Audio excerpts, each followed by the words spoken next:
നിർമ്മാതാക്കളുടെ സംഘടനയിൽ നിന്ന് സാന്ദ്ര തോമസിനെ പുറത്താക്കിയ നടപടിക്ക് സ്റ്റേ. സാന്ദ്ര തോമസ് നൽകിയ ഉപഹർജിയിൽ എറണാകുളം സബ് കോടതിയാണ് ഉത്തരവിട്ടത്. അന്തിമ ഉത്തരവ് വരുന്നവരെ സാന്ദ്ര തോമസ് സംഘടനയിൽ അംഗമായിരിക്കുമെന്നും കോടതി വ്യക്തമാക്കി. ഫിലിം പ്രൊഡ്യൂസേഴ്സ് അസോസിയേഷനിൽ നിന്ന് നിർമ്മാതാവും നടിയുമായ സാന്ദ്ര തോമസിനെ പുറത്താക്കിയ നടപടി എറണാകുളം സബ് കോടതിയാണ് സ്റ്റേ ചെയ്തത്. സാന്ദ്ര തോമസ് നൽകിയ ഉപഹർജിയെ തുടർന്നാണ് കോടതി ഉത്തരവ്. അന്തിമ ഉത്തരവ് വരുന്നതുവരെ സംഘടനയിൽ സാന്ദ്ര തോമസ് അംഗമായിരിക്കുമെന്നും കോടതി വ്യക്തമാക്കിയിട്ടുണ്ട്. തനിക്ക് നേരിട്ട ദുരനുഭവത്തിൽ പരാതി നൽകിയതിന് പിന്നാലെ നവംബർ ആദ്യവാരമാണ് സംഘടനാ അംഗത്വത്തിൽ നിന്നും പ്രൊഡ്യൂസേഴ്സ് അസോസിയേഷൻ നേതാക്കൾ സാന്ദ്ര തോമസിനെ പുറത്താക്കിയത്.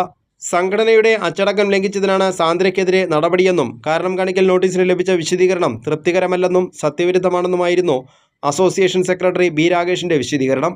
പിന്നീടാണ് ഉപഹർജിയുമായി സാന്ദ്ര തോമസ് എറണാകുളം സബ് കോടതിയെ സമീപിച്ചത്. ഈ ഹർജിയിലാണ് സാന്ദ്രയ്ക്ക് അനുകൂലമായുള്ള കോടതി ഉത്തരവ്. കൈരളി ന്യൂസ്, കൊച്ചി.